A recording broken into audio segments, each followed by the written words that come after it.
Hi everyone, today's story is called Itsy Bitsy Christmas. Bitsy, watch out! Itsy grabbed his little sister's tail and pulled her back just in time. The big wagon rolled past and splashed them with mud. Be careful, Bitsy, you don't want to get run over. Bitsy jumped back and gulped. Her big eyes grew even wider. I've never seen Bethlehem so busy, she exclaimed. People everywhere. Wagons rolling, cows mooing, donkeys pulling, and camels. Do you know that camels spit? Bitsy stepped away from the camel nearest her. What is going on, Itsy? Follow me and I'll show you, the older mouse replied. Itsy took his sister's hand and they scampered to the top of the city wall.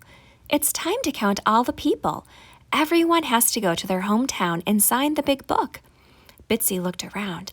This is a big day for Bethlehem. Big day indeed, said a deep voice behind them. Itsy and Bitsy turned. A donkey was talking to them.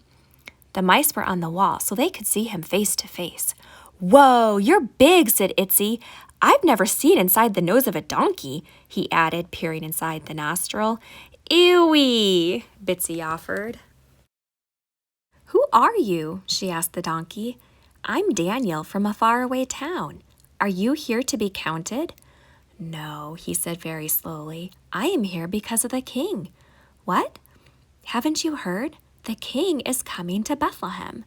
But Bethlehem is an itsy-bitsy town, Bitsy explained. Why would a king come here? This king is special. He comes for everyone, big and small. Like us, Itsy asked. Like you. Bitsy turned, her whiskers bouncing. Itsy, we need to tell our friends. Yes, Itsy agreed. They will want to see the king too. The mice dashed between feet, hooves, and rolling wagon wheels and ran toward their stable. They scurried under the gate, up the stable post, and onto their favorite rafter. From their spot high above the floor, they could see all their friends. Ruthie the mama horse was the biggest. Rowdy the rooster was perched on the rail. 6 sheep were crowded in the corner. Charlie the cow grazed on some hay. Grumpy the goat sulked in another corner. He never smiled. He was always mad at someone. Itsy cupped his hands over his mouth and squeaked, Okay, everyone, gather in. We need to talk. No one moved. Bitsy tried, We have big news. No response. Bitsy turned to Rowdy the rooster. Can you help us? Sure, replied Rowdy. I love any excuse to make some noise. He leaned his head back. Cock-a-doodle-doo! The animals lifted their heads. Hey, groaned Grumpy the goat. Knock it off, I'm trying to nap. Itsy and I have big news. You're moving, Grumpy muttered. Grumpy, be nice, said Ruthie the mama horse. Itsy and Bitsy, tell us your big news. A king is coming to Bethlehem, to us. No one spoke for a long time.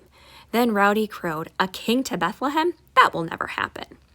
The others snorted, baaed, neighed, and mooed in agreement. Kings come to important places, offered the sheep. And to important people, agreed Grumpy, not to places like Bethlehem or to mice like you. Itsy and Bitsy, Ruthie the mama horse spoke up. I'm afraid this place is too common for a king. No king would care about us. Itsy looked at Bitsy. Well, Bitsy and I are going to find the king. Good luck with that, chuckled Grumpy. To see the king, to see the king! Bitsy zipped down the post and out into the street. But then she stopped. Itsy, where will we find him? Itsy paused for a moment, placing his finger on his chin. Well, let's go where the important people go. To the city gate. Off they went. The leaders of the town sat at the city gate making decisions. Bitsy spotted a wise owl sitting on top of the gate. Mr. Owl, she shouted, we hear that a king is coming to Bethlehem. Have you seen him? A king in tiny little Bethlehem? You won't find a king here. So the king hadn't come to the wise ones at the city gate. I know, Itsy offered. Let's go where the camels live. Kings ride on camels, right? So the 2 mice scampered over to the camel corral. Mr. Camel, shouted Itsy, we are looking for a king. Have you seen him? Silly mouse, I've carried some very rich and important men in my day, but I assure you they didn't come here. Kings don't come to common places like Bethlehem. But we talked to a donkey and, never trust a donkey, snickered the camel. Itsy sighed. Where else can we look? Well, let's look everywhere, said Bitsy. The mice ran to the main street, where busy people rushed around. Lots of busy people, but no king. They ran to the hotel where the sleepy people spent time resting. Lots of sleepy people, but no king. They ran to the city market where the business people worked all day.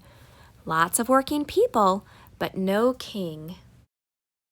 Finally, Itsy and Bitsy began to get tired. It was getting dark. Let's go home, Bitsy, Itsy sighed. Everyone is right. No king is coming for us. We aren't important enough. Bitsy started to object but didn't. A tear formed on her cheek as they headed home.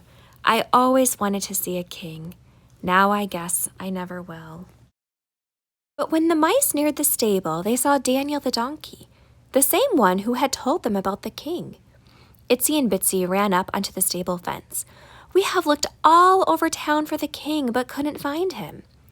Well, said the donkey in his low, slow voice, you just did.